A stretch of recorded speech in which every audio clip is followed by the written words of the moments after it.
नमस्कार, बहुत बहुत स्वागत है आपका। आपको तो पता है कि कैसे अमेरिकी नए राष्ट्रपति के आने के बाद से चीज़ें दुनिया में अलग अलग इम्पैक्ट हमें होता हुआ नजर आ रहा है। पूरी की पूरी दुनिया में जियोपॉलिटिकल सिनेरियो भी पूरी तरीके से बदल चुके हैं और इसके बाद हर देश अलग अलग तरीके से अमेरिका के एक अलग अलग रुख को अपनी तरफ बदलता हुआ देख रहा है। इसमें चाइना का नाम भी है, इसमें भारत का नाम भी है। बीते दिनों जब उन्होंने संबोधित किया तो उन्होंने भारत का नाम ही नहीं लिया अपने पूरे के पूरे भाषण में, और वो अंतर्राष्ट्रीय देशों, अंतर्राष्ट्रीय मसलों पर बात कर रहे थे।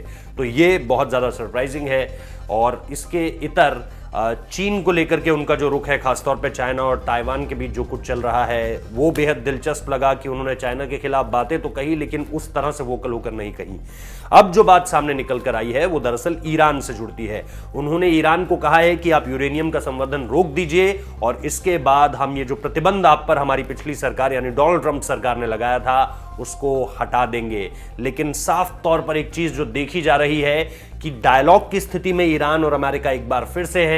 यानी एक वक्त पे क्यों, पिछले साल की शुरुआत में 2020 में जो कुछ हुआ और जिस तरह से उन्होंने जो कुद फोर्सेस के चीफ थे, एक तरह से सुलेमानी को जिस तरह से मारा, उसके बाद लग यही रहा था कि ये तीसरे वर्ल्ड वॉर की दस्तक है। उसके बाद साल खत्म होते होते जो मोहसिन फखरीजादे, जो उनके न्यूक्लियर चीफ साइंटिस्ट थे, फादर ऑफ न्यूक्लियर साइंटिस्ट, उनकी भी हत्या कर दी गई। लेकिन उसको लेकर के कहा जाता है कि इजराइल ने उन्हें मारा। लेकिन ये पूरी की पूरी जो रणनीति थी ये अमेरिका और इजराइल की बनाई हुई ही थी, क्योंकि वो न्यूक्लियर वेपन्स पे आज से नहीं 2002 से काम कर रहे थे।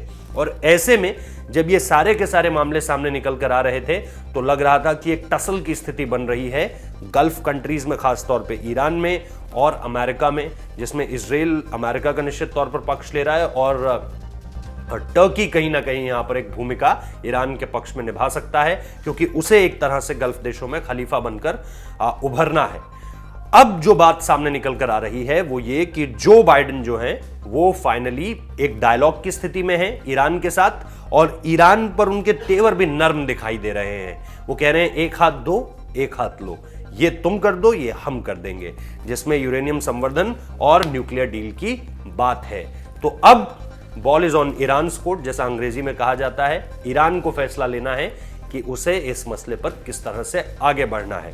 फिलहाल इस वीडियो को देखने के लिए बहुत बहुत शुक्रिया।